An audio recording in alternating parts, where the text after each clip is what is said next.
The investigation into the death of Gene Hackman and his wife. Investigators are expected to reveal new information as one official shares new clues about that wife, Betsy Arakawa, were found dead in their Santa Fe home, weeks after they had died. As the cops dig deeper, they find strange signs that someone knew about their deaths before anyone else. Hackman's daughter, Leslie Ann, is now the center of attention. Was she involved with something much worse than anyone thought? What was she hiding, and how far did she go to cover up the truth?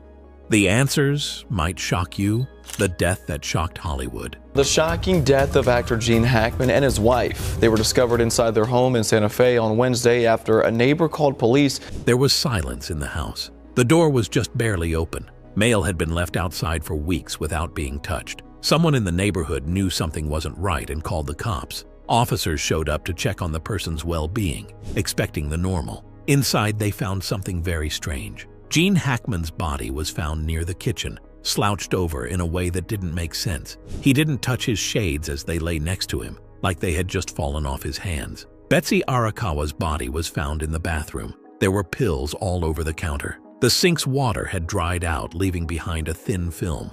There was no blood, no breaking in. There is no sign of a fight. 2 healthy dogs were running around the house while one was dead in its crate. There was a problem. The bodies were not brand new. Skin had grown tighter over bone. The breakdown had slowed down. It was already time to start mummifying. The police found out that Gene and Betsy had been dead for weeks. The air inside the house was old and had not been moved in a long time. Food that was long gone was sitting on the counter. It felt like time had stopped. The police had one scary question left to ask. How did 2 people, one of whom was a Hollywood star, get away with it for so long? The answer came from a strange place. Gene Hackman's pacemaker had saved the last action it made. The info was checked by investigators. That made everything different. Gene might have died on February 17th. If that's the case, the house has been quiet for at least 9 days. There were no calls for help, nothing to do. No one is coming in. Still, something didn't make sense. Why was Betsy in a different room if Gene had passed out? Why didn't she call for help if she was still alive after he died? More and more questions came up. There was a small gap in the door. Had someone been there before the cops showed up? Had someone meant for that door to be open? The lab reports showed up. There was no carbon monoxide overdose. Not an overdose. Not a clear cause of death. There was no more to find out about it. Then, something new was found that made the case different. Their records showed that Gene Hackman's house had been watched. Someone had been watching the house for weeks before he died. There was movement picked up by security cams. Strange things were happening on the phone records. Tracking with GPS showed some strange trends. Before the cops arrived, someone knew what had happened. It was a surprise that the digital trail went straight to that person, the daughter of Gene Hackman. The investigation changed its target. The evidence didn't back up what she said. She said she had talked to her dad a few weeks before he died. The phone record showed otherwise. There were problems with the financial activities. The investigators looked deeper. They found out something even stranger. There was more to this than just his death. It had to do with money. Documents from Gene's estate had been changed before he was found.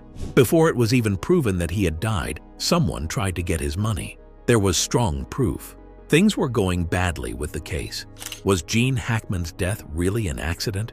Or was someone planning something sinister long before he was found? The 24-hour special monitoring, the timeline of death. When police looked at Gene Hackman's pacemaker data, the case took a big turn. Before going quiet, the device had recorded one last movement. It was clear from the timestamp when everything stopped. Everything changed on that date. Investigators looked for signs of life after that day. They looked at his phone records. No calls, don't text, no searching the web. His money activities were stopped. No bank logins, no purchases with credit cards. It looked like he had just disappeared. Then they found something else. Security cams on a nearby property caught people moving around outside of Hackman's house. There was a shade near the door. A car was left parked in the street for hours. Inside the house, motion sensors picked up on strange behavior at odd times. The front door was never opened, though. Someone was looking, but where were they? The police looked at his home security system. The logs showed something that was not good. Before he died, the bell had been turned off and on several times. No breaking in. Do not call the emergency services. But something didn't make sense. Every day, Hackman did the same thing. Every morning, he took his dogs for a walk at the same time. He looked at his mail, he paid his checks. His life was very routine and easy to plan. Then, all of a sudden, nothing happened. The police dug deeper and found his last digital traces, his last writing, his last search on the web, his most recent call to someone else. Each one finished quickly. Not a warning, no farewells. Then, another hint showed up. Cell tower data showed that there was a strange phone signal near Hackman's house. The number wasn't registered because it kept bouncing between towers, hiding where it really came from. The signal showed up the night before his pacemaker caught its last beat. There was someone there. Someone knew what took place. Betsy should have called for help if Hackman had been having a medical problem. There was no call, though. Why didn't she leave the house if she was still alive after he died? Why didn't she tell anyone? The police looked at her bank records. On February 16, there was only one small trade.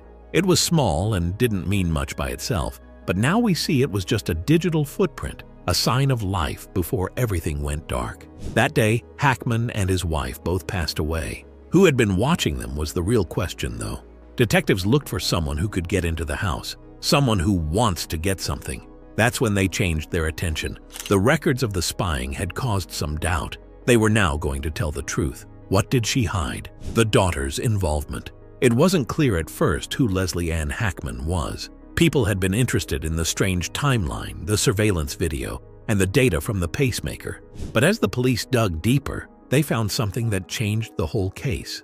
Police said she had last talked to her dad a few weeks before he died. She said that everything seemed fine. There were no signs of concern or strange behavior. But when police looked at call logs, they didn't find any calls, texts, or anything else. The last time she was seen or talked to by her father was a lot longer ago than she had said. The facts didn't back up what she said. Investigators looked at her bank records. They were expecting normal business deals and spending habits. They found something strange instead. She had already been talking about her dad's fortune before it was official that he had died. There had been questions with the law. There were questions about inheritance at a time when no one outside the family thought Hackman was lost. Then there were the papers that had been changed. Someone looked at papers that had to do with Hackman's assets. Some important facts had changed. The time could not be ignored by the police. The situation wasn't just strange if these changes were made before February 17. They were planned. The government began to ask the tough questions. Did she know something that other people didn't? Had she been getting ready for something to happen before it did? What she did sent up even more red flags. When the contradictions were pointed out to her, she became defensive. It became less clear what she was saying. She didn't know why there were no records of the calls she said she made. She couldn't explain the money transactions linked to her name. Then, another strange fact came to light. Hackman's assets were discussed with a lawyer, which was the day his pacemaker recorded its last movement. But no one had publicly said he was dead at that point. He was gone for so long that no one knew. So why was someone moving things around on his land? The time was getting closer to her. Do you think she knew anything about his last days if she was trying to get his money? Hackman's death was no longer the only thing being looked into. It grew into something bigger: money, fraud, deception. The proof pointed to more than just a terrible accident. Every time something new was found, the walls got closer together. The pieces were starting to fit together, and soon the police would find something that would change the whole case. A secret was about to come out, and there would be no going back once it was known. The autopsy and toxicology reports. When the autopsy reports came back, they didn't answer any questions. Instead, they made more. Gene Hackman's body didn't look like it had been hurt. Not any bumps. There were no broken bones, no scars for defense. There were no signs that he had been attacked or that something violent had happened. The same thing could be said about Betsy Arakawa's body. There were no marks, signs of a fight, or anything else that led to foul play. The first idea, that the person was poisoned by carbon monoxide, was quickly ruled out. The air, the gas lines, and every other possible cause of a leak had all been checked by the authorities. Nothing. There were no signs that the couple had been around anything that could have killed them quietly. After putting that idea to rest, investigators had to deal with a new issue. What killed them if it wasn't direct harm or poisoning from the environment? The reports on toxicity came next. Don't take pills, not any barbiturates. We saw no signs of an overdose. At least on paper, their systems were clean. Later, though, the police saw something that didn't make sense. There weren't enough of some medicines that should have been in the house. Gene Hackman had trouble with his heart in the past. He had been through medical processes before. He was taking medicine to control his illness, but those scripts were not found when the house was searched by police. It wasn't just a case of bottles getting lost. If he ran out of his medicine, there should have been proof that he got more, but there weren't any. There should have been extra pills around the house if he had stopped taking them, but there weren't any. It looked like they were taken away on purpose. Investigators started to think about a scary possibility. What if Hackman's death wasn't caused by something outside of him, but by something much more sneaky? It's possible that someone made sure he never got the help he needed. An attack or carelessness can both kill. The autopsy reports show that the same thing could have happened if someone had not given him his medicine, stopped medical help, or let his situation get worse without taking any action.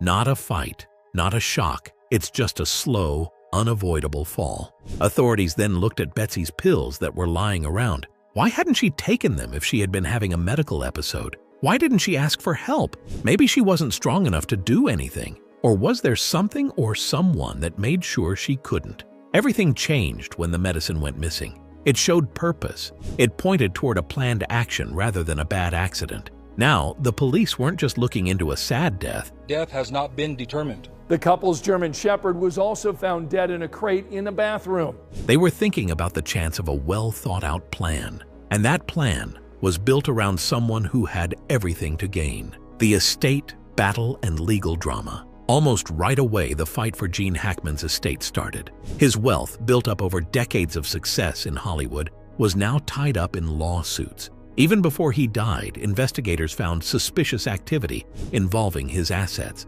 But when they looked at his will, they were really shocked. There were blank pages. Important information had been changed. Before Hackman was even officially pronounced dead, someone was tampering with the documents.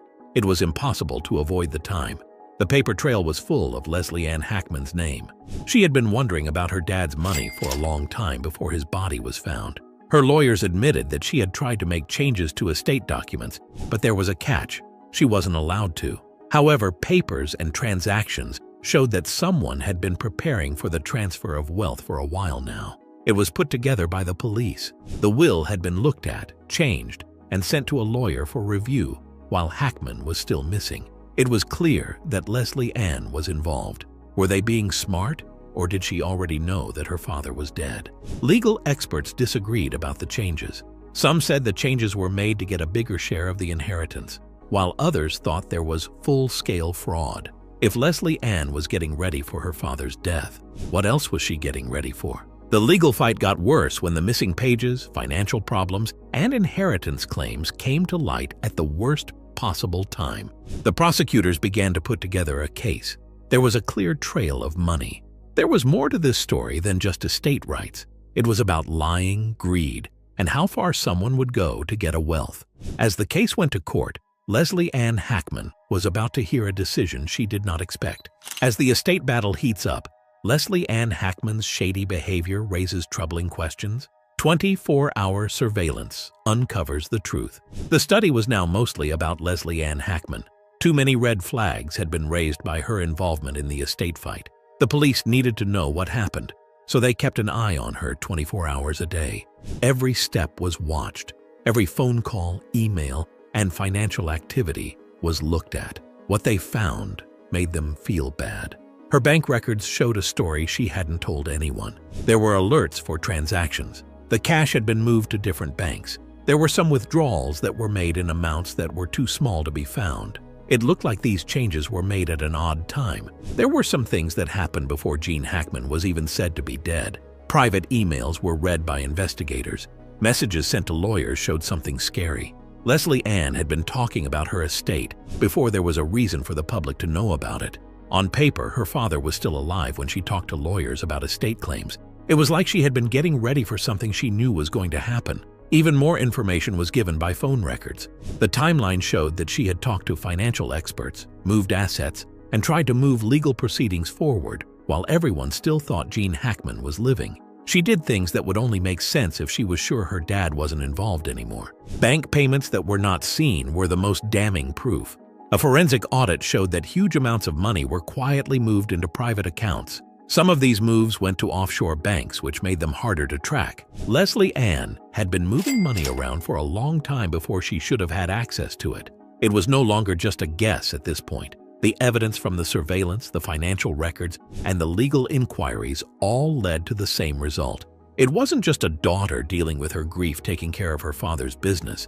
This was a carefully thought-out plan for making money. The sentencing.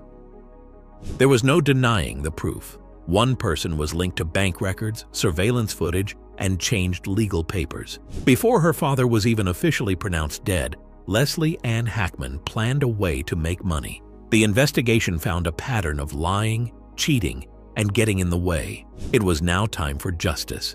They called the police. She was caught, charged, and jailed right away. The prosecutors didn't waste any time. The case went through the court system like a well-thought-out puzzle, with each piece showing how she tried to trick the system. The pages that are missing from the will, the early land claims, the moves that were not seen. The schedule was very clear. She was getting ready for Gene Hackman's death for a long time, even before anyone knew he was dead. The decision was made quickly. Due to the verdict, she lost all rights to Hackman's estate. She was found guilty of multiple counts of theft, financial manipulation, and obstruction of justice. Every dollar, every asset, and every formal link to her father were taken away. Her name was taken off the inheritance for good. She put everything she had on a plan that fell apart right in front of her eyes.